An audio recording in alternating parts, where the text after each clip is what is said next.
Yale-China Association connection derived from the fact that one of its board members was familiar with my work from some previous expeditions. So he had enough faith in my attention to larger, shall we say, and capturing a larger subject matter in a cohesive way. It's because of him and I guess the agreement of the board that, okay, let's send this guy Zetterstrom off to take some pictures. And they were very flexible. They didn't give me any instruction. I had freedom to move in and out of the tour setting, which was the context for my being transported around to about a dozen different cities, including Lhasa, Tibet. I can't remember all the cities, to tell you the truth, but Beijing, Shanghai, Changsha, Wuhan. I didn't have any expectations, quite honestly, except that it was going to be a novel experience, and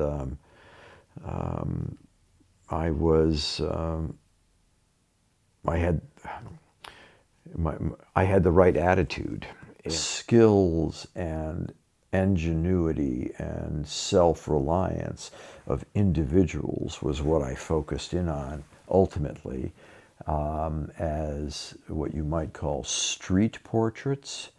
And but these are not candid shots. These are encounters where I would observe the subject and introduce myself in my primitive language skills, and I would be in close, really at arm's length. I was not shooting telephoto lenses. So dangling around my neck were 3 cameras. So I presented myself as the obvious photographer and not someone who was trying to sneak a shot on the run. And I therefore was able to engage with the subject on an individual level, one-on-one. So actually, when we were there, I wandered off up into the hills, basically above the community below, the village, and God, it was gorgeous. Just these gentle rolling hills, actually fairly steep, but all cultivated in tea. And, you know, encountered one woman up there picking tea all by herself, and you know, she probably was a little nervous about this weirdo from the West, but I got a very nice portrait of her. Several of the artists and photographers working on the sidewalk environment or in the park, displaying their wares, which were either what you might call class portraits, as in graduating class, and then, or illustration art, which is to say portraits, let's say a pencil drawing, replicating exactly the photograph. So, or in the more, what's the term, fanciful world of portraiture, the image of the photographer whom I seated in his setting where the subject would normally sit, in this case, behind the wheel of a speedboat.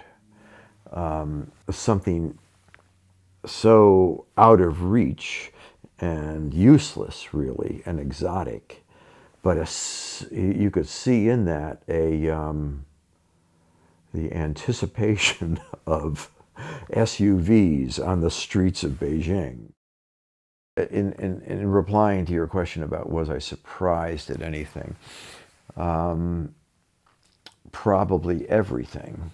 But when I examined the graphic arts in the culture, that became intriguing and was at an interesting stage. And in this case, the factory above the roof was a billboard lined with a frame of bamboo, quite a piece of craft. And that image was about the future and the importance of education and the diploma. But you know, so that, by contrast to the capitalist art that was emerging, that was the residue of the socialist art that preceded it. And so that was the tattered billboard versus the new, refreshed one. Yeah, that one probably stands out as being the most over the top. You know, she's cruising along in her convertible and she's advertising Warrior tires. And of course, she's staring at the artist, not the road ahead. It looked like not a Mad Ave product. When I came back and realized that those things had caught my eye, and there was human imagery in all of them, the socialist art, the commercial art, as well as the religious art. So that human imagery, in addition to the street portraits, is intermixed in the exhibition. So we're seeing the cultural instruction that was the background to the culture evident in the public art. So shooting individuals doing their thing in their environment. Yeah. So there's 3 layers of texture. The face, which is usually pretty amazing. The posture and gesture and action, and then the setting. And yeah, so I guess I have standards in my portraiture. Basically, the elements that are there are supposed to add up to the singularity of the image. The more texture, the better. But well, you know, Cornell Kappa, I think, is the guy who's credited with the phrase, if your pictures aren't any good, you got to get closer to your subject. And that's a good axiom, basically. Yeah, I don't even to this day, I don't have a long lens. By and large, I think I had the advantage of being a novel experience for them. Being seated for a portrait would have been a special occasion. So my approaching them on a common occasion on the street, I think brought a certain a delight and appreciation of their validity in what they were doing. Manual dexterity is evidence of a high mental accomplishment. It's not to be dismissed as mere manual labor. The degree of my admiration for their capacities in their chosen, if you could call it then a profession, I don't think you might, but I think it was sort of a sideline, was evident. And I think, you know, the wire basket that contained the harvest of eggs was an art object of extraordinary beauty, as was the, you know, tinsmith soldered watering cans and other little containers. All of those things spoke to a great texture in the culture, and as opposed to some extruded polymer plastic watering can. You know, in the field, you sometimes know you got that shot, and it's a winner for sure, because you are seeing it. And it's more like a dance. You actually, it's the steps, you go through the steps and they come and go, and then the dance is over, and either it's in the bag or not. In fact, you don't see anything for a month later.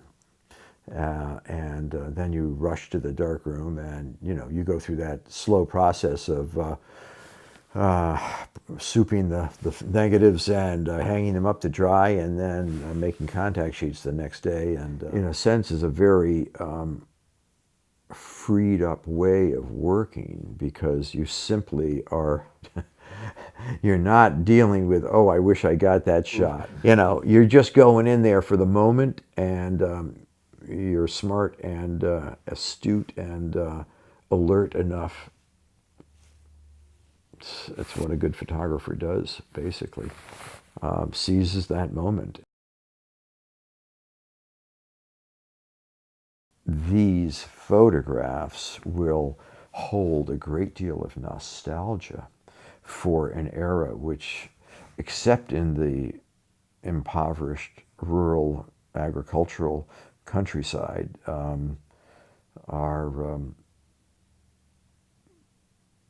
represent, in a sense, a